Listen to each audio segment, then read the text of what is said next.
अरे हमार फोटो के खींची रही हम ही तो खुद फोटो नहीं ना रुको रुको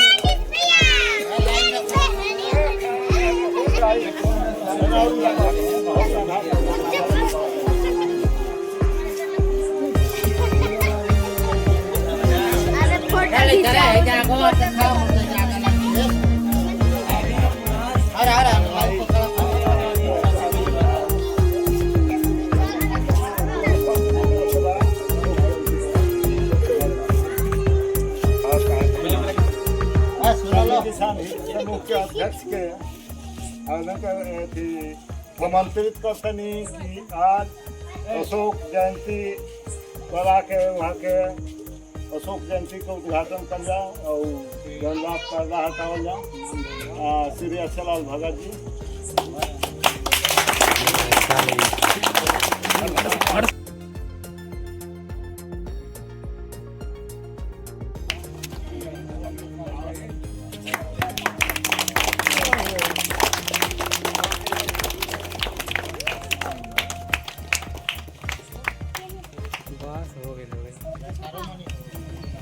अशोक सम्राट के सम्राट अशोक के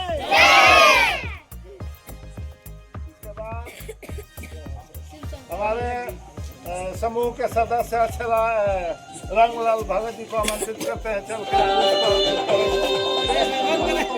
गाना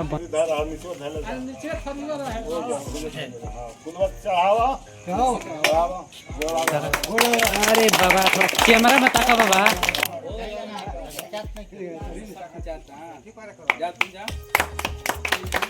पढ़ के पता कर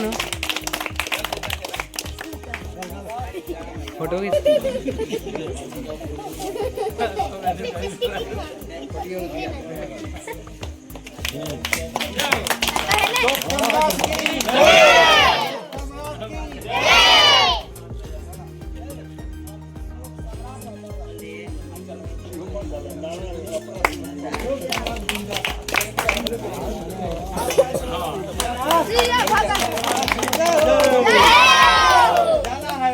चक्रवर्ती अशोक सम्राट के अशोक सम्राट के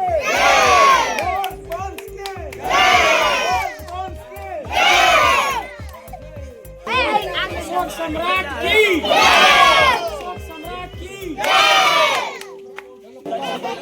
अशोक सम्राट की अशोक सम्राट मौर्य सम्राट मौर्य की वंश की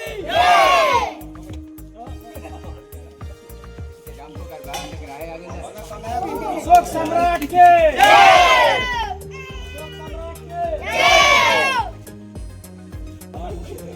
आराम से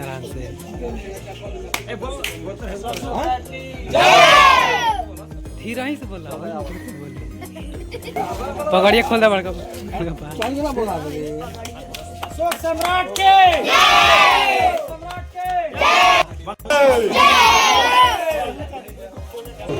कई तक सम्राट की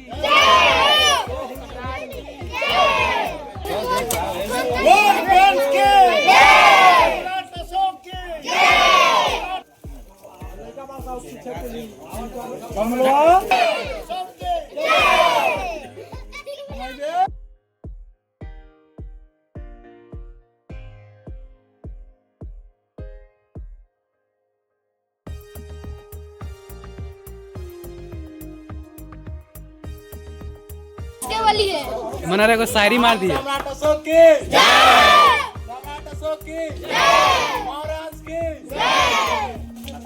सम्राट अशोक की जयंती की आप सभी को ढेर सारी शुभकामनाएं। पूरे भारतवर्ष में आज का जो यह पावन दिन है वह पूरे भारतवर्ष में हर्षोल्लास के साथ सम्राट अशोक की जयंती मनाई जाती है। सम्राट अशोक जिनका जन्म दूसरी सदी ईसा पूर्व में हुआ था और इनके जो पिताजी थे उनका नाम था बिंदुसार, और उनके जो पिताजी थे जो भारत के नायक कहे जाते हैं चंद्रगुप्त मौर्य, और इनको जो जाना जाता है वो अखंड भारत के नायक के नाम से जाना जाता है। आज जिस हम भारत को देख रहे हैं वो टूटा हुआ भारत है, लेकिन आज से बहुत साल वर्ष पहले ईसा पूर्व की हम बात कर रहे हैं कि जिस समय भारत में केवल ये भारत नहीं था बल्कि बांग्लादेश, म्यांमार, नेपाल, पाकिस्तान, अफगानिस्तान और ईरान तक का हिंदकुश पर्वत से लेकर के दक्षिण भारत तक, और इधर म्यांमार से लेकर के पूरा ईरान तक का पूरा जो क्षेत्र था वह भारतवर्ष के नाम से जाना जाता था, जिसको संक्षिप्त में अब भारत कर दिया गया है। उस समय इसका नाम भारतवर्ष हुआ करता है। लेकिन चूंकि अगर पूरा तात्विक स्रोत हमें नहीं मिले होते, पूरा तात्विक स्रोत उसको कहते हैं कि जो जमीन से खोद कर निकाला गया, अगर नहीं मिले होते तो शायद हम लोग इन सारे लोगों से, अपने वंशजों से और पूरे जो वास्तविक इतिहास है उससे हम लोग अनभिज्ञ हो गए होते। जानकारी का अभाव में हम लोग कुछ नहीं करते। आज से ही 10 साल पहले, 20 साल पहले इतिहास आता था, इतिहास की पुस्तक आती थी, उसमें वैदिक सभ्यता से उसका आरंभ किया जाता था। लेकिन 1921 में राय बहादुर दयाराम साहनी के द्वारा भारत में खुदाई की गई, जिसको हम लोग दुश्मन मानते हैं, अंग्रेज को जिसको हम लोग दुश्मन मानते हैं, वो हमें बहुत बड़ा तोहफा दे करके गए थे, और छोटी छोटी चीजें नहीं, बहुत बड़ी बड़ी चीजें दे करके गए। अगर वो नहीं आए होते तो हमें भारत के इतिहास की जानकारी, वास्तविक इतिहास की जानकारी नहीं हुई। वो आए तो हमें अंग्रेजी दिए, तो उस अंग्रेजी से उस जमाने के जो अशोक के समय, चंद्रगुप्त मौर्य के समय जो विदेशी राजदूत हमारे यहाँ आए थे, जैसे मेगास्थनीस, डायमेकस, ऐसे जो राजदूत भारत में आए थे उस समय, विदेशी यात्री जो आए थे, वो यहाँ से इन लोगों को देख करके, यहाँ के राज व्यवस्था को देख करके, शासन व्यवस्था को देख करके, यहाँ के विकास को देख करके, और वो जा करके अपने पुस्तक में सारी चीजों का उल्लेख किए। क्योंकि हम लोग तो पढ़ते नहीं, जब पढ़ेंगे नहीं तो इनके बारे में जानेंगे नहीं। जब हम लोग अंग्रेज आए तो हम लोग अंग्रेजी सीखे, और अंग्रेजी सीखे तो उनकी भी पुस्तकों को जब हम लोग पढ़े तब पता चला कि ये भारत का इतिहास है। 1921 में जब खुदाई हुई, रेलवे का निर्माण जब हो रहा था, रेलवे के पटरी के लिए या अन्य चीजों के लिए, जैसे मान लीजिए अंग्रेज आए थे तो यहाँ से अयास, खनिज पदार्थ निकाल करके ले जाते थे, लेकिन जब निकालते थे, जहाँ गड्ढा खोदते थे वहाँ कुछ न कुछ अवशेष मिलता था। वह अवशेष या तो सम्राट अशोक के द्वारा निर्मित था या तो बुद्ध के द्वारा। बुद्ध टोटल हर क्षेत्र, भारत के किसी भी भाग में चले जाइए, दुनिया के किसी भाग में चले जाइए, सबसे ज्यादा अगर किसी का अवशेष मिला है तो वह मिला है बुद्ध का, वह मिला है सम्राट अशोक का मिला है, दूसरे किसी का अवशेष नहीं मिला हुआ। वो अवशेष जो मिला और उसमें जो लिपि लिखी गई थी, अब हम लोग जो अब की जो लिपि आती है वह देवनागरी लिपि है, लेकिन आज से कुछ वर्ष पहले, बहुत साल वर्ष पहले हमारे यहाँ जो लिपि आती थी तो पाली होती थी। संस्कृत तो एक रूपांतरित भाषा हो गई। संस्कृत हमारी वास्तविक भाषा नहीं थी, पाली थी, जिसमें जितनी पुस्तकें इनसे जुड़ी हुई लिखी गई, जितनी कहानी लिखी गई, सब पाली भाषा में थी, खरोष्टी लिपि में थी, अरमाइक लिपि में थी, रोमन लिपि में थी, लेकिन वो तो हमको पढ़ने आता नहीं था। लेकिन जब उस पर अध्ययन शुरू हुआ तब पता चला कि ये अन्य जगह का, विदेशों का इतिहास नहीं है, ये भारत का इतिहास है। और भारत में किसका इतिहास है? तो इन सभी लोगों का इतिहास है। ये लोग कहाँ हैं? जब अंग्रेज यहाँ से भारत छोड़ करके जा रहे थे, 1947 की हम बात कर रहे हैं, तो 46 की बात कर रहे हैं, 42 की बात कर रहे हैं, जो क्रिप्स मिशन जब आया था, तो उस समय जब अंग्रेज यहाँ से छोड़ने के लिए प्लान बना चुके थे कि हमको जाना है, तब उनको पता चला वास्तविक कि भारत में जो लोग लड़ रहे हैं भारत को आजादी दिलाने के लिए, वो वास्तविक भारतीय नहीं है, वो भी विदेशी हैं जो भारत में डकैती किए हुए हैं और इन पर पूरी तरह से कब्जा कर और हमको हटा रहे हैं और खुद कब्जा किए हुए हैं। तो लोगों ने पूछा कि आखिर क्या चीज कब्जा किए, ये तो मुझे नहीं पता है। तो उन लोगों ने बताया कि ये भारत जानते हैं किसका है? भारत है जो जिसको बहुजन कहा जाता है, जिसको बौद्धिस्ट कहा जाता है, जिसको मौर्यवंशी कहा जाता है, इन लोगों का भारतीय है। जो जंगलों में रहते हैं, जो भारतीय हैं, वास्तविक से वो गरीब हैं, असहाय हैं और जंगलों में रहते हैं, गरीबी की जिंदगी जीते हैं, उनके बच्चे पढ़ाई नहीं करते हैं और उनका जो लोग 500 रुपये दिहाड़ी कमाते हैं ना, वो किसी न किसी रोग में खत्म हो जाता है। ठीक है, तो ये उन लोगों का है, लेकिन इस पर दूसरा कोई कब्जा कर लिया है और वो कह रहा है कि भारत, अंग्रेजों तुम भारत छोड़ करके जाओ, भारत छोड़ो आंदोलन जो चला था। तो इस तरह की चीजें सारी हैं। और इनसे जुड़ा हुआ जो है, इन्होंने 261 BC में, बिफोर क्राइस्ट में, इन्होंने क्या किया था कि एक कलिंगा वार हुआ था। लेकिन उस समय 261 BC में जो कलिंगा वार हुआ, जो युद्ध हुआ, तो लोगों ने उसकी वजह से इनको दोषी ठहराया कि इतने लोगों को 1.5 लाख लोग कैदी बनाए गए थे। 1 लाख लोग की हत्या हुई थी, तो लोगों ने क्या कहा कि ये जो है ये अपराधी, इनको अपराधी लोगों ने साबित किया। लेकिन क्यों यह युद्ध हुआ था ये लोगों ने नहीं पूछा। विश्व के सारे क्षेत्र भारत के हो गए थे, भारतवर्ष में थे, लेकिन जो उड़ीसा का जो क्षेत्र था वह ब्राह्मणवाद का केंद्र बिंदु, और वहां से वहां जो पोर्ट है, जो बंदरगाह है, वहां से दक्षिण पूर्वी एशिया में व्यापार होता था, और इतना ज्यादा व्यापार होता था हमारे यहाँ से कि वो वहीं उसी पोर्ट के माध्यम से होता था, और वो पोर्ट पर कब्जा उन लोगों का था जो यहाँ के विकास को अवरोधित कर रहा था। बार बार मना करने पर भी कभी मूर्ति चुरा कर लेकर चले जाना, तो कभी कुछ चुरा कर लेकर चले जाना, ये सारा धंधा लगा हुआ था। इसलिए यह युद्ध हुआ, और युद्ध हुआ तो उसके बाद कहा जाता है कि उन्होंने एक धर्म शुरू किया था।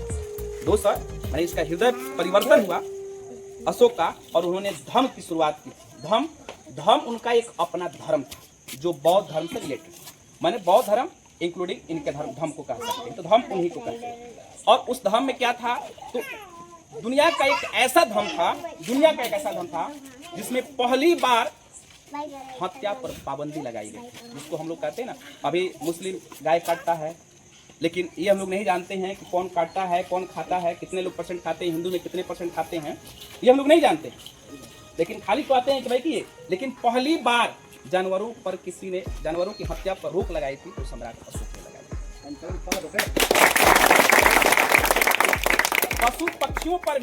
पशु पक्षियों को भी मारने पर इन्होंने बैन लगा दिया था, और इनके समय में 23 विश्वविद्यालयों की स्थापना भारत में हुई थी, जो दुनिया की सबसे बड़ी विश्वविद्यालय थी।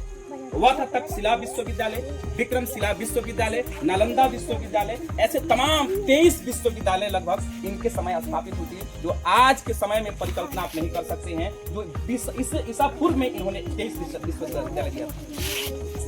शिलालेख 84,000 स्तूपों का निर्माण किया। स्तूप ज्ञान के बिंदु होते थे, केंद्र बिंदु होते थे। स्तूप का मतलब ये नहीं कि ऊंचा करके बस हो जाना, ट्रेनिंग बिंदु। जो आज योगा देख रहे हैं ना, योग आज का नहीं है और किसी वैदिक का देन नहीं है। योग जो परंपरा है ये बुद्धिज्म का है, और उस समय आज भी आप जाएंगे, लुम्बिनी चले जाइए, कुशीनगर चले जाइए आप, या आप सारनाथ चले जाइए, या आप चले जाइए राजगीर में, कहीं भी जाइएगा तो वहां पे आप देखेंगे छोटे छोटे अवशेष आपको मिलेंगे।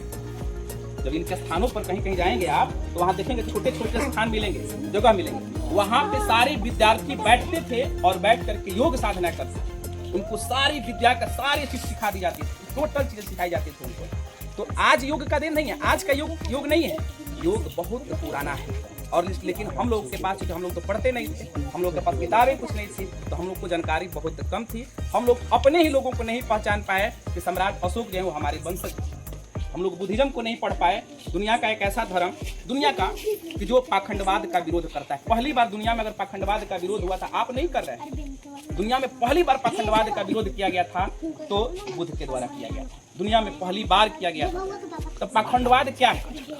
पाखंडवाद है कि आप अपने बच्चे को शिक्षा से दूर रखना चाहते हैं। पाखंडवाद कहता है कि शिक्षा से दूर रहिए, और आप वही करते हैं, हम लोग वही करते हैं। पाखंडवाद कहता है कि स्वस्थ जीवन मत जीजिए, अस्वस्थ रहिए, और 500 रुपये दिहाड़ी कमाइए, उसके बाद उसमें लगाइए। पाखंडवाद यही। फिजूल खर्ची पर रोक इन्होंने लगाई। पहली बार जो दाह संस्कार होता है हमारे यहाँ कचिया जिसको बोलते हैं हम लोग, उस पर इन्होंने कहा था कि ये सारी चीजें जो है वो फिजूल खर्ची है, और इसका अत्यंत अल्प फल कुछ भी नहीं मिलता। शादी में जो हम लोग त्योहार में या शादी में जो खर्च करते हैं, वो एक्स्ट्रा जो खर्च करते हैं हम लोग, वो क्या है, वो हमारे हम पर ही बड़े डालता है, और दूसरा दिन उसको दिखाई पड़ता है। शादी जैसे खत्म होता है, जैसे कर्जा भरना शुरू हम लोग कर देते हैं, तो 5 साल 6 साल पहले चले जाते हैं हम लोग। हमारा विकास अवरोधित होता है, फिर से उतना पीछे चले जाते हैं। और इसका भी ये परंपरा जो है, ये आज हम लोग विरोध नहीं कर रहे हैं, ये विरोध बहुत पहले इन्होंने किया था। ये सभी रीति रिवाज जो है, जो आज हम लोग कर रहे हैं, आज हमारे बच्चे नहीं पढ़ रहे हैं, मोबाइल के क्षेत्र में चले गए हैं, खेलकूद से दूर हो गए हैं, यह देन केवल हम लोगों की देन है, ये इनसे नहीं जोड़ सकते हम लोग। लेकिन इन्होंने जितना भी चीज दिया दुनिया को, भारत को पूरा दिया, इन्होंने ही दिया। और इनके बल पर जब भारत के प्रधानमंत्री विदेशों में जाते हैं तो बुद्ध का नाम लेते हैं, सम्राट अशोक का नाम लेते हैं, लेकिन भारत में आते हैं तो इसी का विरोध होने लगता है। आज के डेट में भी कुशीनगर जो क्षेत्र है वो बुद्धिज्म का केंद्र बिंदु है भारत का, लेकिन हम लोगों को थावे सिखाया जाता है कि आप थावे जाइए, कुशीनगर जाइएगा तो फिर घाटा हो जाएगा।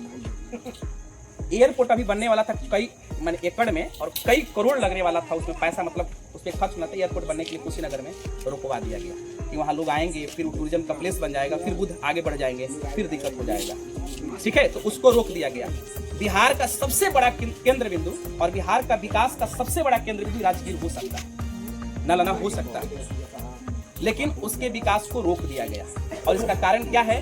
बुद्धिज्म और सम्राट अशोक। आप जाएंगे कुम्हार एक जगह है पटना में, कुम्हार, तो इनका महल है, वंशाशेष महल है। लेकिन आज तक सरकार, जो आप सोच सकते हैं कि इतने बड़े क्षेत्र पर राज करने वाला, भारत को एक नाम देने वाला जो व्यक्ति था, भारत के इतिहास को इतना बड़ा करने वाला जो व्यक्ति था, उसका एक महल भी सजावट के दृष्टिकोण से कुछ नहीं, उस पर आज तक ध्यान नहीं दिया गया। आज भी ध्वंसावशेष के रूप में है और कोई पूछने वाला नहीं है। आज के डेट की बात कर रहा हूँ। आज आप जाएंगे राजगीर के संग्रहालय जो है, म्यूजियम जिसको बोलते हैं, म्यूजियम है जहाँ पे जितने भी अवशेष मिलते हैं खुदाई के दौरान, वो सारे म्यूजियम में रखे जाते हैं। छोटे छोटे जितनी भी चीजें हैं वो सारे म्यूजियम में रखे जाते हैं। आज के डेट में उन सारी चीजों को धीरे धीरे निकाल करके हटाया जा रहा है और नए नए देवी देवताओं को उसमें लगाया जा रहा है, ठीक है, ताकि आज की जो पीढ़ी है अपने इतिहास को भूल जाए पूरी तरह से।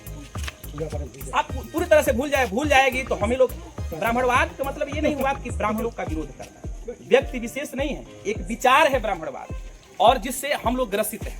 हम लोग मतलब पूरे लोग की बात हम कह रहे हैं जिससे लोग ग्रसित हैं। ब्राह्मणों का विरोध नहीं, ब्राह्मणवाद का विरोध होना चाहिए, लेकिन वो एक विचार है जो हम लोगों पर पूरी तरह से, अभी हम कुछ कहेंगे तो आप ही हमको बोलने लगे यही ब्राह्मणवाद है, हमारा आप विरोध करते हैं, ये आपके अंदर जो बैठ गया है, जो विचार बैठ गया है। हम अभी कहेंगे कि हम फ्री एजुकेशन देना चाहते हैं, आप कहेंगे जरूर कोनो लालच चलाए करा हुआ है, तभी यहाँ करे के चाहता है, लेकिन आप एक बार भी नहीं कहेंगे। लेकिन अभी सरस्वती पूजा के नाम पर आप 1 लाख रुपया वसूल दीजिएगा, और हम आपका कितना जाम हो रहा था, 2 लाख रुपया वसूला जा रहा था।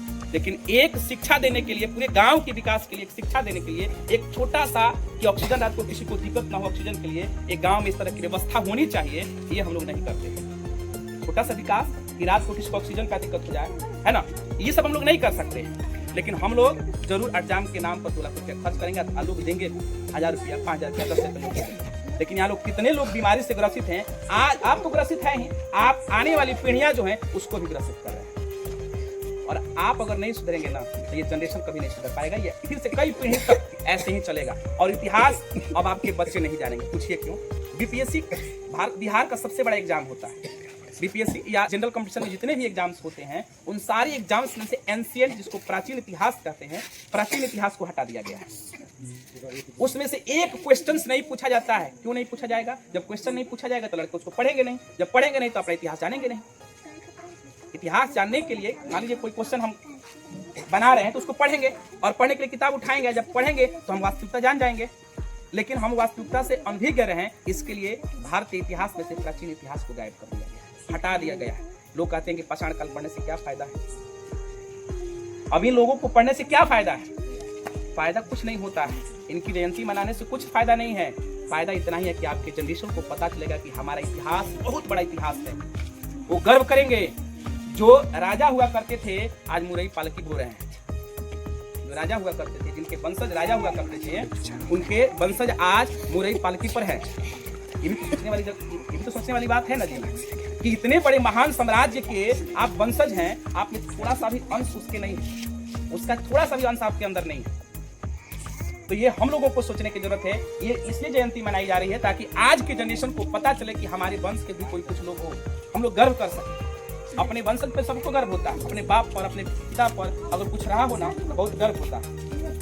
इसलिए इनकी जयंती मनानी जरूरी है। और इनके विचार जो है, जो पुरातन समय में था, वो आज आधुनिक समय में प्रासंगिक है। इसको हमको अपनाना चाहिए, अपने बच्चे को सिखाना चाहिए कि मांस मदिरा जो है आज से बहुत पहले हम लोग बंद नहीं कर रहे हैं, हम लोग अपने बच्चे को नहीं सिखा रहे, ये सिखा करके गए थे, पूरे राज्य में लागू करके गए थे। ये सारी चीजें जो है ये हमारे राज्य में नहीं चलनी चाहिए। ये आज की बात नहीं है, बहुत पहले ये मना करके चले गए थे। उन्होंने फिजूल खर्ची पर उन्होंने बहुत सारी बातें कह दी थी। लिखवा के शिलालेख उन्होंने जारी किया, 84 स्तूप कम समझते हैं, जिसको पुष्य मित्र सुंग, जो एक ब्राह्मण जाति का था, वो जब आया उन्हीं का सेनानायक था, उन्हीं के वंश का सेनानायक था, और ये पूरे मौर्य वंश को समाप्त कर दिया, पूरे मौर्य वंश को। 84,000 स्तूपों को तोड़ा गया, पूरे 84,000 स्तूप को तोड़वा दिया गया। मतलब पूरे विश्वविद्यालय आज आपको नालंदा नहीं दिखता है, विक्रमशिला विश्वविद्यालय नहीं दिखता है। पूरे भारत में जहाँ विदेश से विद्यार्थी आते थे पढ़ने के लिए, आज हम विदेश जा रहे हैं। और जहाँ विदेश से बच्चे पढ़ने आते थे उस समय, आज भी उसके पत्थर पे टच मारिएगा ना तो चमकेगा। हम कह रहे हैं नालंदा विश्वविद्यालय कह रहे हैं, विदेशों से बालक आते थे, यहाँ पढ़ते थे, हमारे रोजगार का साधन था, हमारे यहाँ शिक्षा का केंद्र बिंदु था। लेकिन आज नहीं है, पुस्तकें जला दी गई।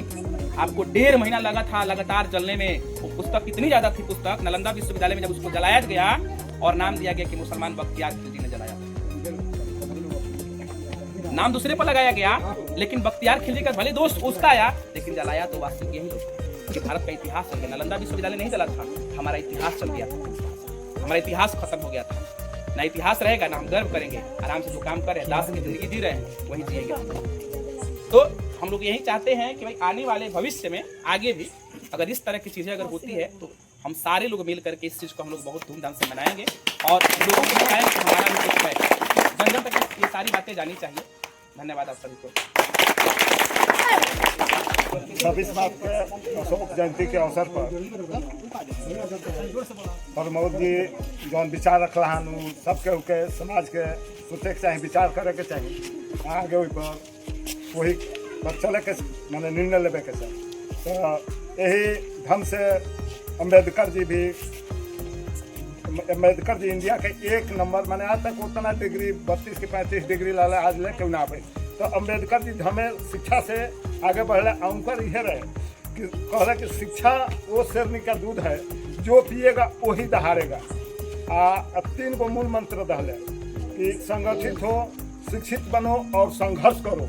3 मंत्र है समाज के लिए। तो हम हमारे बच्चों को पहले मूल विकास, किसी भी समाज का विकास शिक्षा है। दिन रात क्रिकेट या मोबाइल खेलने से किसी का विकास नहीं होगा। उसका मूल मंत्र है शिक्षा। कोई भी समाज आगे बढ़ेगा, वो शिक्षित होगा तभी आगे बढ़ेगा। और हम पूरे बच्चों को कहेंगे मोर समाज के कि हमारे जैसे राजा महाराजा हमारे पूर्वज थे, तो हम कोशिश करें कि ना उतना नहीं तब भी उनके पास जाने का, और हम पूरा समाज को शिक्षित करें, हम भी शिक्षित बने। इतना ही बात कहकर हम अपनी बात को